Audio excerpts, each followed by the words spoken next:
Hazards. What is hazard? Hazard is something that cause harm to people or damage the property. Hazard different types के होते हैं, हम detail में देखेंगे. First है फिजिकल हैजर्ड्स. फिजिकल हैजर्ड ये आप देख रहे हैं कि ठोकर लग जाना, लैडर से गिर जाना, चेयर्स का सही ना होना और स्लिप हो जाना, ये तमाम फिजिकल हैजर्ड्स में आ जाते हैं, फिजिकल से रिलेटेड हैं, किसी चीज़ के साथ इंटरेक्ट करके. फिर है chemical hazards. Chemical gases, fume से रिलेटेड हैजर्ड, पेट्रोलियम से रिलेटेड हैजर्ड, H2S, CO2, ये जो इंडस्ट्री से धुआं निकलता है, ये सारे केमिकल हैजर्ड्स हैं. बायोलॉजिकल हैजर्ड्स वो हैं जो डिफरेंट बैक्टीरिया, वायरसेस, फंजाई की वजह से होते हैं. फिर है एर्गोनोमिक.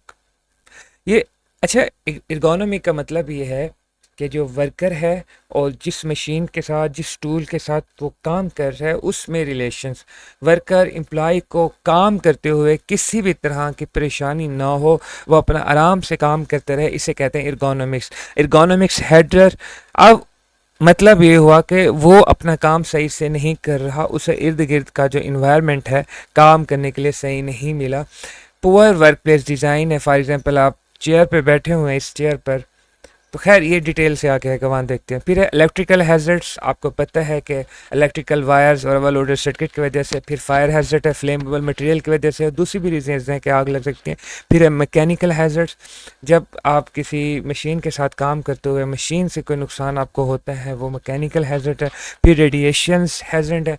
ये ultraviolet, x rays, gamma rays, beta rays से जो आपको नुकसान है वो रेडिएशंस हैजर्ड है. फॉर एग्जांपल जब हॉस्पिटल में जाते हैं, सीटी स्कैन, एक्सरे वगैरह करते हैं, तो यही रेडिएशंस होती हैं. फिर साइकोलॉजिकल हैजर्ड, नफ्सियाती हैजर्ड, सोच से रिलेटेड हैजर्ड्स हैं. इन्वायरमेंटल हैजर्ड्स में ये हैं जहाँ आप काम कर रहे हैं, आपका इर्द गिर्द का इन्वायरमेंट क्या है, कि लाइटिंग अच्छी है, कि आपको खाने पीने की फैसिलिटीज़ हैं, पानी है, वर्किंग कंडीशंस आपके लिए कैसी हैं. और इसके अलावा जो नेचुरल डिज़ास्टर्स हैं, तूफ़ान, आंधियाँ, फ्लड्स वगैरह, वो भी इसी कैटेगरी में आते हैं. अब स्टेप बाय स्टेप हैजर्ड्स को देखने लगे हैं. Common hazard and precautions. सबसे पहले है वायलेंस. अब वीडियो देखते हैं पहले. अब देखिए, एक कंस्ट्रक्शन साइट है, उस पर काम करने के दौरान वर्कर्स ने लड़ना स्टार्ट कर दिया, इसे कहते हैं वायलेंस. अब इस वायलेंस, जहाँ भी वायलेंस हो, तो सबसे पहले ज़ीरो टॉलरेंस पॉलिसी हो, यानी कि वायलेंस को बर्दाश्त नहीं किया जाएगा. और कंपनीज ऐसे करते हैं, अगर वर्कर्स जो लड़ पड़े सीरियसली, उन दोनों को निकाल देती हैं, चाहे कसूर जिसका भी हो. आपने सीसीटीवी कैमरास वगैरह इंस्टॉल करने हैं और आप सारी चीज़ें आपके सामने हों ताकि आप वायलेंस को कंट्रोल कर सकें. फिर है बुलिंग. कंपनी में ना बुल किया जाता है. कोई एक बली का बकरा होता है, स्केप गोट, जिस पे सारे इल्ज़ाम लगा रहे हैं, हर चीज़ पे उसे ब्लेम कर रहे हैं. अगर इस तरह का सिस्टम हो, आपने इसको टैकल करना है, आप कॉन्फिडेंशियल रिपोर्टिंग प्रोग्राम कर सकते हैं. यहाँ भी आपकी ज़ीरो टॉलरेंस पॉलिसी होनी चाहिए. फिर एक और है केमिकल हार्मफुल सब्सटेंसेस हैजर्ड्स. अब देखें, ये एक रिफाइनरी है, यहाँ से ना आप पेट्रोलियम लीक हुआ, क्रूड ऑयल लीक हुआ, जिसके थोड़ी देर बाद आग लग गई है. जो केमिकल या हार्मफुल सब्सटेंसेस हैं ना, वो बहुत डेंजरस होते हैं, उनको आपने कंट्रोल करना होता है. अब उनके डिफरेंट स्ट्रेटजीज़ हैं. अब जो एरिया है जिस जगह ये चीज़ें पड़ी हैं, आपने उसे प्रोटेक्ट करना है, उन पे लेबल लगाना है, उनकी प्रॉपर मेंटेनेंस करनी है. जो वर्कर्स हैं, वर्कर को भी ट्रेनिंग्स देनी है, पीपीज देनी है, ताकि वो इस सिचुएशन को सही तरीके हैंडल कर सकें. जो कंप्यूटर वर्क स्टेशंस हैं, वहाँ वर्कर इस तरह बैठ के काम करे कि वो रिलैक्स हो के काम कर सके. लाइटिंग अच्छी हो, सिटिंग पोजीशन अच्छी हो, कंप्यूटर की पोजीशन अच्छी हो, कंप्यूटर की लाइटिंग ठीक हो. यहाँ एर्गोनोमिक्स है. अब लाइटिंग कम हो गई, इसे कंप्यूटर चलाने में इश्यू है. चेयर कंफर्टेबल नहीं है, देखें यहाँ 4 आपको रेड स्पॉट्स नज़र आ रहे हैं, तो वहाँ कमर में दर्द हो गया, या इसकी पोजीशन ठीक नहीं है. तो एर्गोनोमिक्स के इश्यूज ना हो, वो कंफर्टेबली जहाँ काम, जिस चीज़ पे काम कर रहा है, वो करता रहे. Electricity hazard. देखें, अब ये एक ट्रांसफार्मर है जहाँ आग लगी है, छोटा स्केल है ना, तो यहाँ वो पानी की बाल्टियाँ भर भर के इसे बुझा रहे हैं. कहीं भी इलेक्ट्रिकल इक्विपमेंट्स पे स्मॉल स्केल पे आग लगे तो कभी पानी नहीं डालते, CO2 एक्सटिंग्विशर यूज़ करते हैं. रीज़न ये है कि इलेक्ट्रिकल इक्विपमेंट्स ख़राब हो जाते हैं, वो दोबारा इस्तेमाल के काबिल ही नहीं रहते. अब इसकी काफ़ी रीज़न्स होती हैं. आग लगी क्यों है? ओवरलोड हो गया है, उसे मेंटेन नहीं किया गया था, जो वर्कर है उसे ट्रेनिंग नहीं दी गई थी. उन सारी चीज़ों को हम देखते हैं और एक्चुअल पॉइंट्स को फिगर आउट करते हैं और सॉल्व करने की कोशिश करते हैं.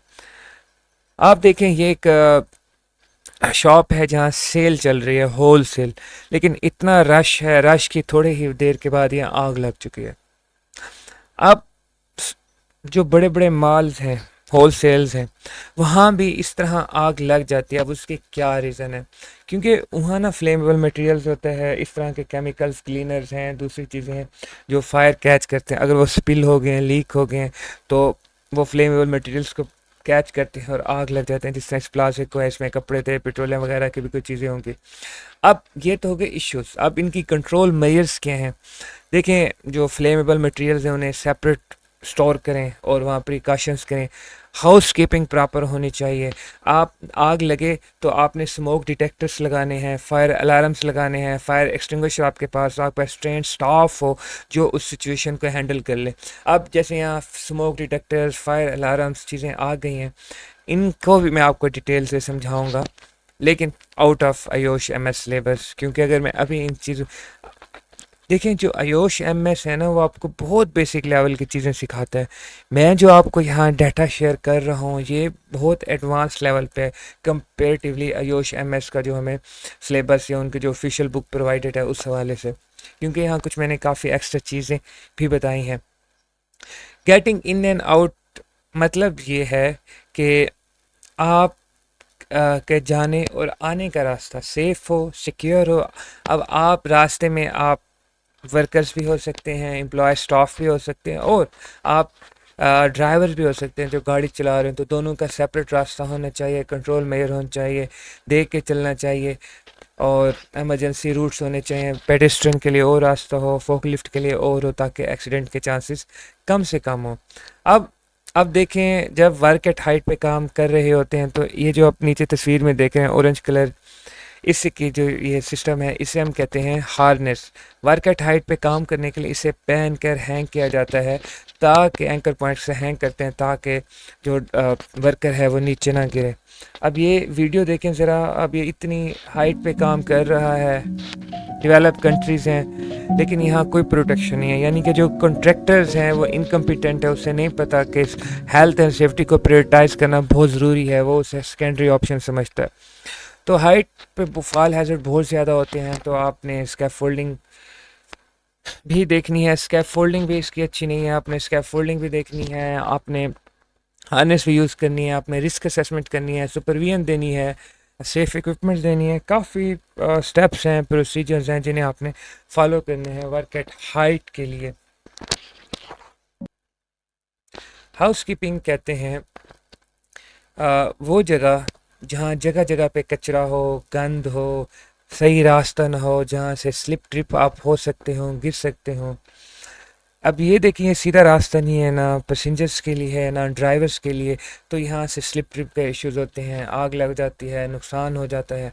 तो हाउस कीपिंग होनी चाहिए। जो बड़ी बड़ी इंडस्ट्रीज़ हैं, ऑफिस में तो लाइट है, लेकिन जो बड़े बिग ओपन एरियाज़ होते हैं वहाँ लाइटिंग इतनी होती नहीं है। तो उसके लिए आपको एमरजेंसी लाइट्स अरेंज करनी पड़ती हैं, पावर बैकअप सोर्स होना चाहिए, और इतनी लाइट होनी चाहिए कि आप रात के वक्त भी आराम से काम कर सकें। फिर है मैनुअल हैंडलिंग, हाथ से जो आपने काम करना है खुद अपने ज़ोर से, ज़ोर बाजू पर, तो वो है मैनुअल हैंडलिंग। अब ये मैनुअल हैंडलिंग कर रहा था, ये प्रैक्टिसेस हमारे कंट्री में आम है, लेकिन इसका बहुत बुरा एक्सीडेंट हो सकता था। अब मैनुअल जितना कोशिश करते हैं कि मैनुअल हैंडलिंग को अवॉइड करने से हम सिस्टम को एडवांसमेंट की तरफ लेके जाते हैं। हम conveyor belts, automatic system use करते हैं, जो वर्कर है उसे भी ट्रेनिंग देते हैं, मुख्तलिफ स्टेप्स हैं। फिर है नॉइस। नॉइस आपको पता है कि अगर आप ज़्यादा नॉइस एक्सपायर करें तो आपकी जो सुनने की समात है, लिसनिंग पावर है, वो भी रिड्यूस हो जाती है, और बहुत एक्सट्रीम केसेस में तो आपको परमानेंट एयर डैमेज भी हो जाता है कि आपको आवाज़ सुनाई न दे। इसकी जो डिफरेंट कंट्रोल मेजर्स हैं, आपने hearing protection devices, air muff, air plugs वगैरह यूज़ करना होता है, और डिफरेंट स्ट्रेटजीज हैं जिससे आप नॉइस को कंट्रोल करते हैं। स्लिप का मतलब है फिसलना, और ट्रिप का मतलब है ठोकर खा के गिरना। अब आप ये एक वीडियो देखिए, ये फर्स्ट एडर है जो उसके ऊपर गिर चुका है। अब इसे हमने स्लिप ट्रिप से बचाना था। जो बेचारा पहले बुरे हाल में, उसके ऊपर माशाल्लाह ये इतना कमज़ोर सा बंदा गिर जाए तो उसका क्या बचना है। अब इसकी डिफरेंट टेक्निक्स होती हैं, हम फ्लोर्स को क्लियर करें, फ्लोर्स की कोटिंग हम इस तरह करें कि वो स्लिप ना हो, स्लिप रेजिस्टेंट फुटवेयर और दूसरी चीज़ें हैं कि हम यूज़ करके हम स्लिप एंड ट्रिप को अवॉइड करते हैं। ऑफिस में ये स्लिप एंड ट्रिप होता है। ऑफिस में काम करने से स्ट्रेस आती है, हम स्ट्रेस को मैनेज करते हैं, हम रेस्ट ब्रेक्स देते हैं, हम मुख्तलिफ एक्टिविटीज़ करते हैं, मैनेजमेंट करती है कि उसे स्ट्रेस ना हो और अपना काम सही तरीके से कर सकें। फिर है टेम्परेचर, कुछ एक्टिविटीज़ ऐसे होते हैं जहाँ बहुत ज़्यादा हीट या बहुत ज़्यादा कोल्डनेस है। अब इस वीडियो में देखें ये बर्निंग मेटल्स निकल रहे हैं। अब ये इतना मुश्किल काम है, इतना हार्ड इन्वायरमेंट है कि हम बहुत ज़्यादा मुश्किल हो जाएगी। तो सबसे पहले तो जो वर्कर्स हैं, वर्कर्स के लिए शावर क्लीन, वाशिंग शावर होने चाहिए, थोड़ा सा काम करके जाएँ, वाशिंग लेके आएँ। मतलब ये ओपन फाउंटेन होते हैं जिनके ऊपर पानी ऐसे आता रहते हैं, वहाँ इस तरह के लोग, जो इस तरह के वर्कर्स हैं, फ़ौरन नहा के दोबारा आके काम करते हैं। रेस्ट ब्रेक होने चाहिए, पानी देना चाहिए, इनकी हाइड्रेशन पूरी होनी चाहिए, वेंटिलेशन होने चाहिए। Connect with me on LinkedIn, Facebook and WhatsApp for more safety insights, data sharing and jobs update. और अगर आपको किसी भी तरह की सेफ्टी सर्टिफिकेशंस करनी है तो उसके लिए भी रब्ता कर सकते हैं, लिंक डिस्क्रिप्शन में मौजूद है।